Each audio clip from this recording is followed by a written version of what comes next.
video was sponsored by World Anvil, an exciting gateway to multiple universes that doesn't involve natural disasters, magical furniture, or getting hit by a truck.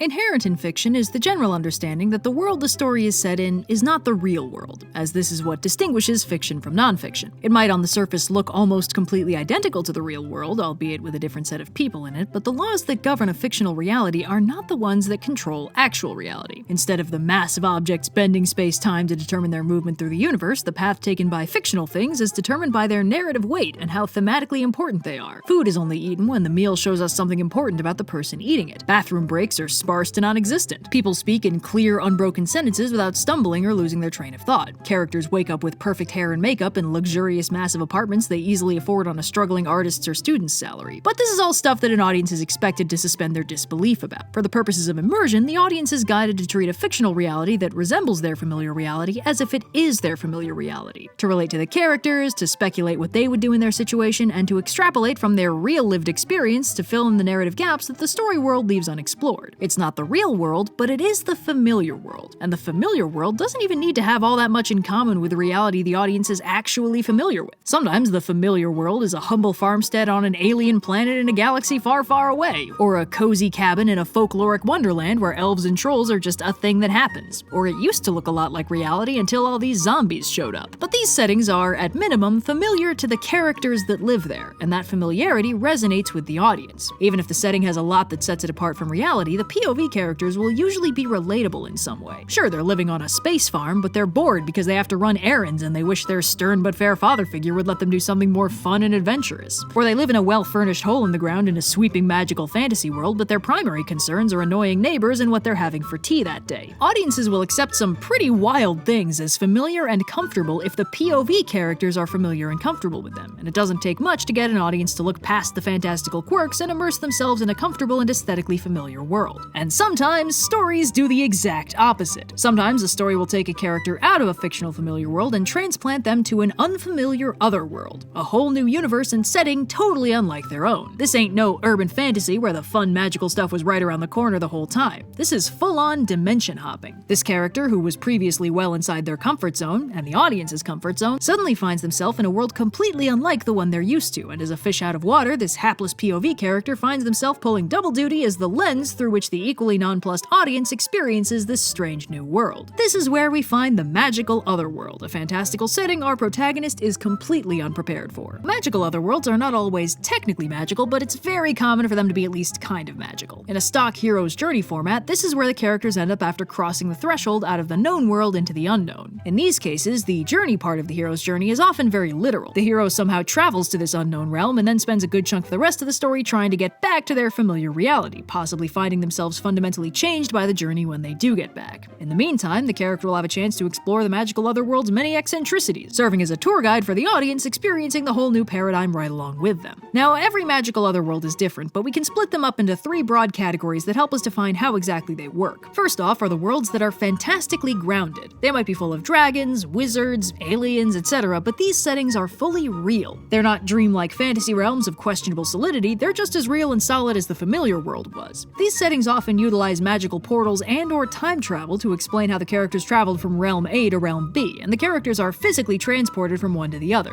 Travel might be very easy and fully under the character's control, like passing through a doorway or using an artifact or something, but it can also happen outside of their control, in which case their goal is often just to get back home. It's key here that there's no real question of the reality of their experience, though the character might initially think they're dreaming or have trouble proving to other people that it really happened. Characters in fantastically grounded otherworlds will often give the heroes stuff they can take back to the familiar world to prove it was real. These settings will generally feel very solid, populated by fleshed out characters with wants and needs and problems of their own for our POV character to get invested in. It's actually surprisingly common for this variant to involve time travel, making the fantastical otherworld the distant past or future of the protagonist's familiar world. Still alien and unfamiliar and frequently very hostile, but just as real as the world the hero came from because they're the same world. It's just far enough in the past or future to be unrecognizable. This is a cool twist that can add a lot of drama, especially if the characters travel traveled to a really bad future world and wishes to, for example, get back to the past to prevent this future from ever happening. In others, the character gets flung into the distant past where folklore and fantasy are just as real as everything else and has a neat adventure in their own past while missing the conveniences of the future. Though these specific settings don't always explain where all the cool dragons and wizards went when the future rolled in. This is quite distinct from the second category, dreamlike fantasy. These settings usually share the aesthetic of more standard fantasy settings, magical creatures, talking animals, stuff like that, but they usually feature a rather looser set of rules and world building. Stuff will just happen sometimes, often with little to no explanation, and the whole setting will feel a lot less rigidly logical than the familiar world the POV character comes from. These worlds are often chaotic to the point of near incomprehensibility, and failing that, will usually still be dreamlike and strange. Locations might be discontinuous or fluid, things will change without warning, stuff like that. This is common in cases where the reality of the setting is a bit ambiguous or allegorical, and it's possible the character is legitimately dreaming or imagining the whole thing. Even if the setting is confirmed to be definitely real, it'll have different rules than the familiar world. If it has some sort of internal logic, it'll be dream logic. Maybe locations are flexible and doors don't always lead to the same place, for instance, or characters might have unusual abilities granted by this setting in the same way someone's abilities in a dream might have very little to do with their actual real-world capabilities. In a setting like this, happy thoughts and fairy dust might legit let you fly, for instance. These settings have the aesthetic and vibe of a dream even if they're just as real as the rest of the story, and sometimes these settings are explicitly dreams, though that doesn't always mean they're not real in their own way.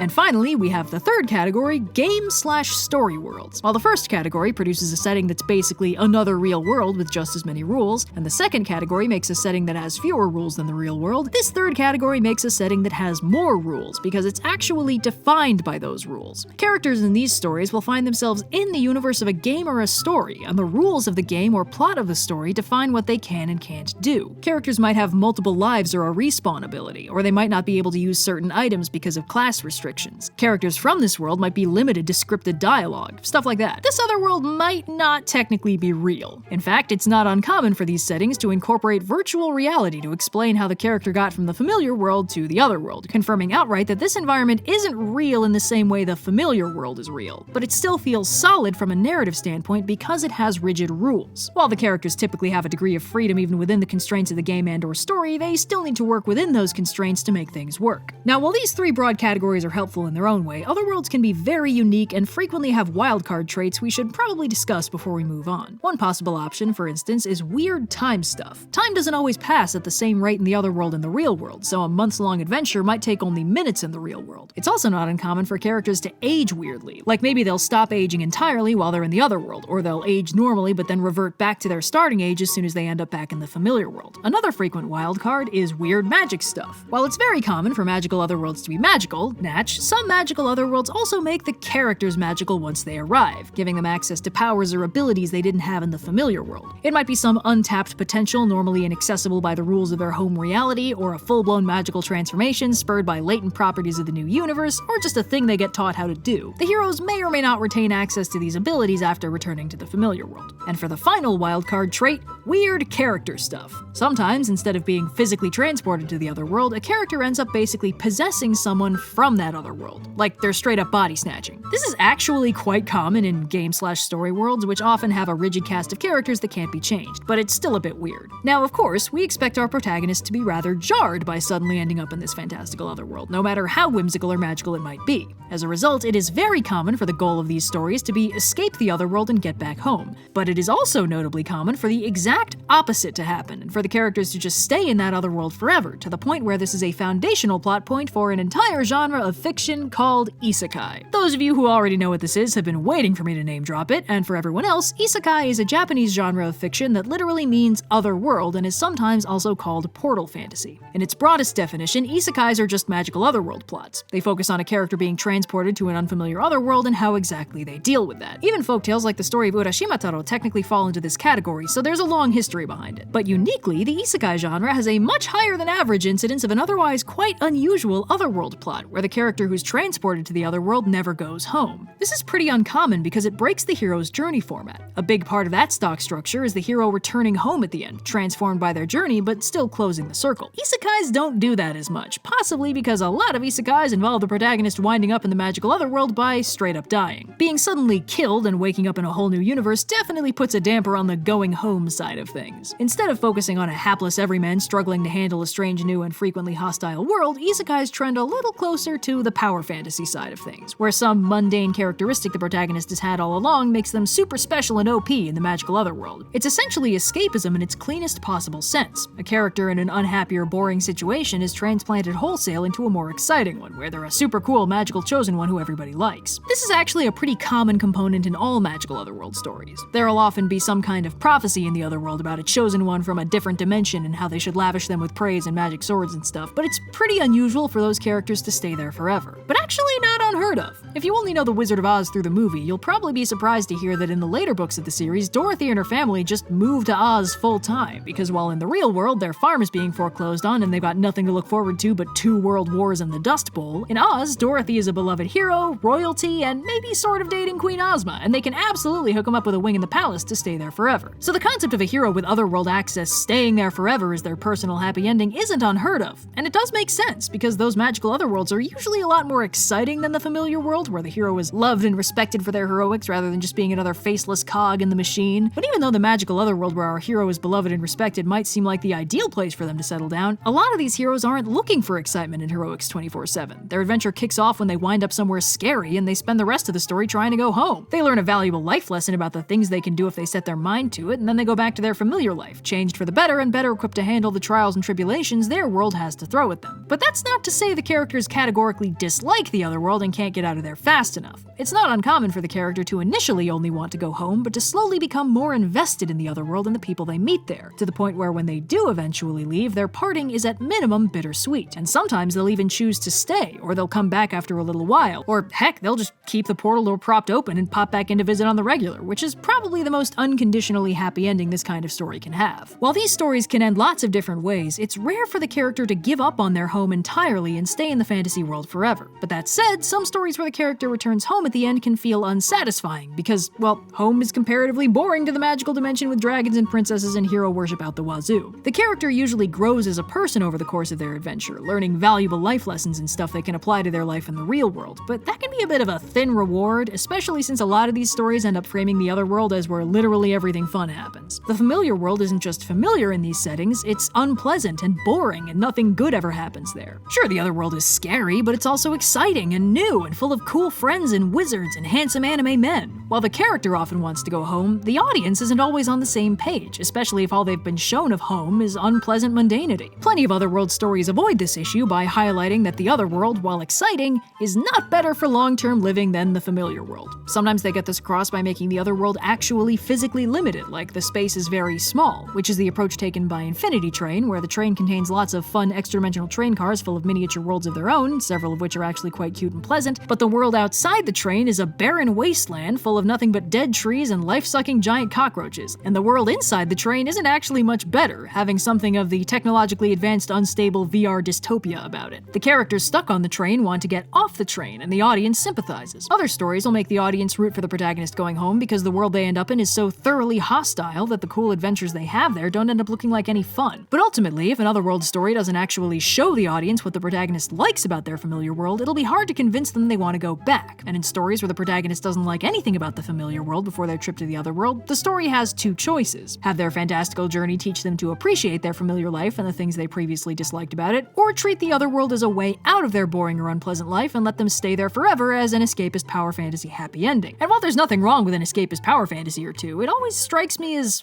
maybe not the healthiest approach. Otherworld stories, as a rule, ground their starting point pretty firmly in a close approximation of actual reality. That's what makes the otherworld stand out so much in comparison. And engaging with art is, on the most basic possible level, somewhat escapist in that it encourages the audience to immerse their mind in a fictional environment as opposed to reality. When you combine these factors into the full escapism subgenre, you end up with a story that puts audiences in the head of a POV character with basically nothing to live for, who ends up dropping out of reality and into an escapist and frequently canonically fictional universe to stay there full time rather than ever clicking back in with their real world. But while the character can stay in the Narnia MMO forever, the audience will run out of story and end up back in the actual real world. Now obviously fiction and reality are separate and audiences are capable of telling them apart, but this very specific escapist subgenre hits a little closer to home than average because it is about a character escaping reality through fiction in a way that's totally awesome with no downsides that a real audience can never do. It's almost like I don't know, going swimming in the winter. The water's heated and the experience is pleasant as long as you're in it, but the minute you get out of the pool, reality becomes a lot more unbearable. I don't mind these stories, but they always leave me feeling pretty hollow, which clearly isn't the intended emotional impact of a story format that's supposed to be a happy, fun-time power fantasy. It feels, I guess unsurprisingly, divorced from reality and hard to relate to. For a genre I mostly like, these very specific magical otherworld plots leave me pretty cold. And a lot of them really don't feel like they need to be magical otherworld stories. They can just be stories set in the world. If the character spends the first 5 minutes of the story in the real world doing very little of interest before being permanently transported into an existing fictional universe like a game or a story, frequently becoming an established character in that universe, what does that person add to the story by being from the real world? Why can't the story just be the story of that game or book they end up in? Now, this is a solvable problem. As I understand it, a lot of these stories do actually explore that this character has foreknowledge of future plot stuff, access to powers or game mechanics nobody else does, and otherwise game-breaking abilities that let them take a more active role in shaping the story they're part of. But honestly, that's not unique to this genre. Plenty of stories have characters who can see the future or have weird, quirky superpowers or fourth-wall-breaking abilities. In some of these stories, it really feels like the character's only from the real world to make it easier to project onto them, which circles back to the escapism stuff that I personally don't find all that interesting. It also adds layers of narrative disbelief the audience has to keep suspending for basically no narrative benefit. It just feels a little weird. I think I'd rather just read the story than read a story about a boring everyman reading the story and then playing out his own self-insert fanfic with that story. Magical otherworld stories can be so much more than that, and are usually a lot more fun when they explore both worlds and how the character feels about their journey through them, rather than just serving as an intro to an otherwise completely basic fantasy story. There's a lot of really fun stuff in this genre. It's just worth exploring, you know? But maybe not staying there forever. So, yeah. And thanks again to World Anvil for sponsoring this video. As you may have heard, World Anvil is a browser-based writing and world-building tool designed to help creators write and world-build by giving them a space to organize all their work in one place. It's got world maps, calendars, custom wikis, family trees, visual timelines you can link to maps, and a built-in word processor so you can write your prose directly in World Anvil and keep every step of the process all in one place. Plus, with real-time collaboration, you can work with other creators on the same project no problem. On top of that, they've just added a new feature called whiteboards. This adds a visual canvas to World Anvil that lets creator freely draw out their ideas with diagrams, flowcharts, mood boards, and more. If you're more of a visual creator who prefers storyboards to plain text, or if you're like me and you do almost all your story planning through disorganized sketchbook doodles, this will probably be really useful for you. You can chart out character arcs, storyboard key scenes, and just overall recreate the quintessential creator experience of staring down at a blank page, pen in hand, willing your brain to cooperate with you and turning it into something beautiful. So if all that sounds useful, check out the link in the description for more details, and if you're interested in an annual membership, you can get 40% off with the promo code overly sarcastic.